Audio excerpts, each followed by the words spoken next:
Bagi-bagi masker yang dilakukan personel kepolisian dari Ditlantas Polda Sulawesi Selatan ini dilakukan di Jalan APP Tarani Makassar. Untuk membuatnya lebih menarik, petugas kepolisian pun menggandeng para tokoh superhero. Selain membagikan masker bagi para pengendara, polisi dan juga tokoh superhero ini memberikan sosialisasi agar warga tetap menggunakan masker saat berada di luar ruangan. Kemudian ini juga dirangkaikan dengan kegiatan rangkaian Hari Bayangkara. Kemudian ini dilakukan serentak di beberapa titik, di 5 titik yang sudah kita tentukan, khususnya di Kota Makassar. Kemudian juga di seluruh jajaran Polda Sulawesi Selatan juga melaksanakan sama dengan kegiatan kita hari ini. Kita akan terus melaksanakan sampai dengan pegelaran 1 Juli dilaksanakan. Kemudian ini juga salah satu bentuk bahwa protokol kesehatan penting, salah satunya dengan menggunakan masker.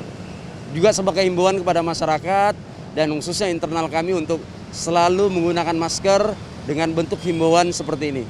Kami menghadirkan tokoh-tokoh Avenger, tokoh-tokoh superhero untuk menarik daya tarik masyarakat melihat bahwa ada sesuatu yang berbeda.